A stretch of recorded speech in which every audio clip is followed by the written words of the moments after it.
Majapahit, khususnya Trowulan, mempunyai kecerdasan yang cukup tinggi dalam memanfaatkan kondisi alam sekitar. Trowulan sebagai pusat kerajaan berada di daerah pedalaman, namun memiliki akses keluar melalui jalur-jalur air dengan memanfaatkan air sungai yang kemudian dikembangkan dengan pembangunan kanal sebagai perpanjangan dari sungai-sungai alam.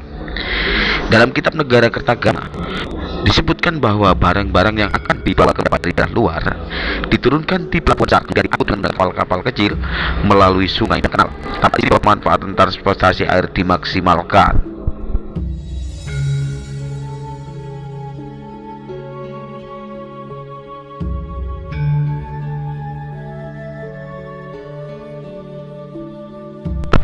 Kali ini kita berada di Bendungan Rolak Songo, tepatnya di wilayah Lengkong, Mojokerto. Sungai Brantas sebagai penghubung utama antara daerah pesisir dengan pedalaman telah memberi kontribusi positif terhadap perkembangan peradaban pada masa Majapahit. Keberadaan sungai dan pelabuhan selain digunakan sebagai pendukung faktor ekonomi, juga digunakan sebagai jalur diplomasi politik, penyebaran agama, dan kebudayaan. Kondisi tersebut sangat berpengaruh terhadap perkembangannya kota Trowulan. Demikian diungkap buku Majapahit Batas Kota dan Jejak Kejayaan di Luar Kota.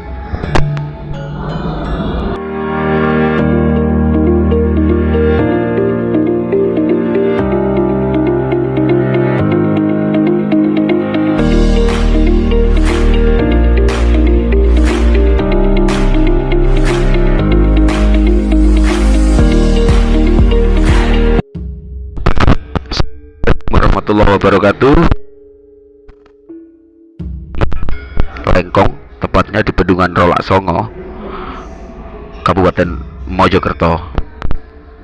Kita akan menelusuri sejarah transportasi daripada kerajaan Majapahit sehingga yang mampu perekonomian pada waktu itu di Majapahit adalah dari jalur transportasi, yaitu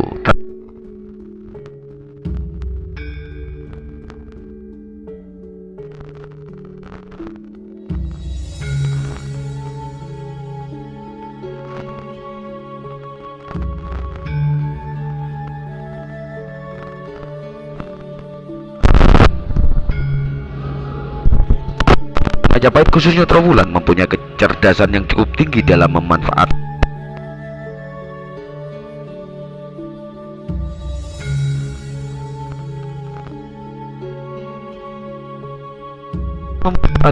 air yang kemudian dikembangkan dengan pembangunan kanal sebagai perpanjangan dari sungai-sungai alam. Dalam kitab Negara Kertagama disebutkan bahwa barang-barang yang akan dibawa ke Majapahit dari daerah luar diturunkan di pelabuhan besar, kemudian diangkat dengan menggunakan kapal-kapal kecil melalui sungai dan kanal.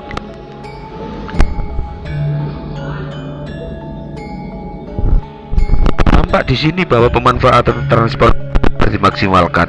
Sungai Brantas sebagai penghubung utama antara daerah pesisir dengan pedalaman telah memberi kontribusi positif terhadap perkembangan peradaban pada masa kerajaan Majapahit.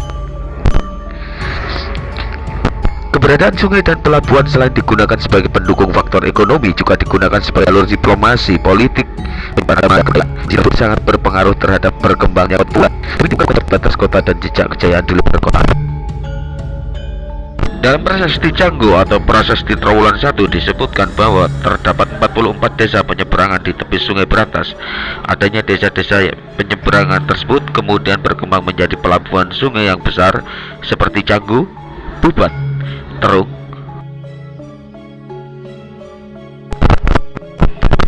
Persebaran desa penyeberangan di Sungai Brantas mempertegas posisi sungai tersebut sebagai sarana transportasi dan perdagangan yang menghubungkan daerah hulu dengan daerah hilir.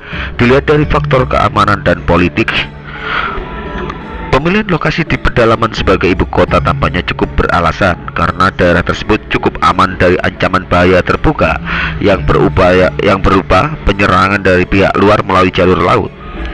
Adanya kanal-kanal sebagai perpanjangan dari sungai-sungai alam sebagai jalur transportasi air memungkinkan untuk mendeteksi ancaman atau bahaya secara lebih dini.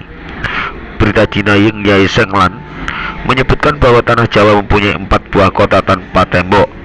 Kapal yang datang ke daerah ini pertama mendarat di Tuban, kemudian ke Gresik, Surabaya, dan terakhir ke Majapahit.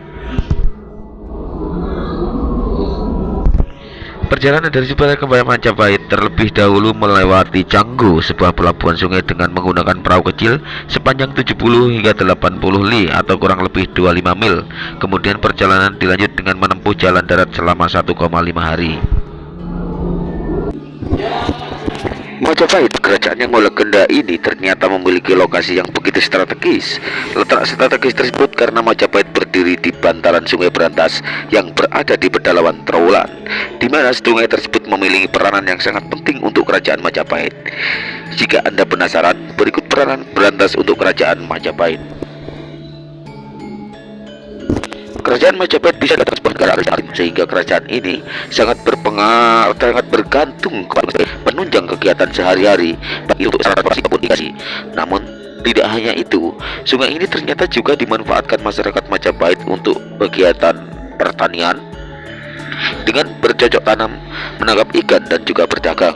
Selain itu, adanya kegiatan produksi yang menghasilkan barang dan jasa juga tidak lepas dari peranan anak aliran Berantas, yang mana anak aliran sungai tersebut sangat memudahkan masyarakat untuk mendistribusikan barang-barang secara cepat, yakni dengan menggunakan perahu atau rakit. Perlu diketahui, sungai kedua yang terpanjang di Pulau Jawa ini memiliki hulu dan desa Sumber Berantas, Bumi Aji, Kota Batu. Di masa Majapahit, sungai satu ini juga memiliki peranan besar seiring dengan dibangunnya pemukiman penduduk di sekitar aliran Berantas. Hal ini dikarenakan sepanjang aliran sungai sangat subur dan cocok untuk perniagaan. Selain itu, Berantas juga bisa menjadi akses penghubung yang lebih aman dan cepat antar daerah pedalaman dengan wilayah pesisir.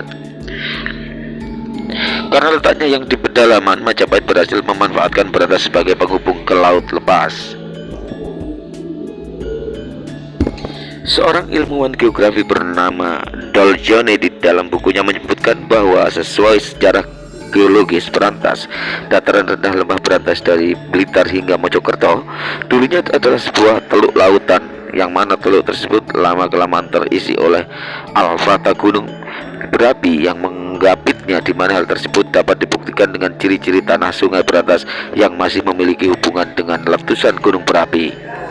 Menurut Tanu Dirjo, seorang arkeolog UGM, secara geografis wilayah Berantas memang cocok untuk pengembangan pertanian sawah dengan menggunakan sistem irigasi yang teratur, sehingga tidak mengherankan jika wilayah tersebut di zaman dahulu menjadi salah satu pusat kekuasaan dan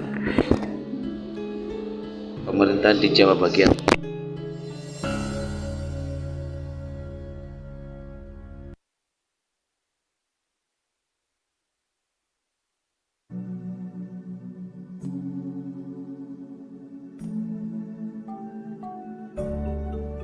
Untuk masyarakat yang hidup di sekitarnya. Namun sayangnya, saat ini keadaan Berantas sangat memprihatinkan. Pasalnya, tingkat pencemarannya sudah melewati batas.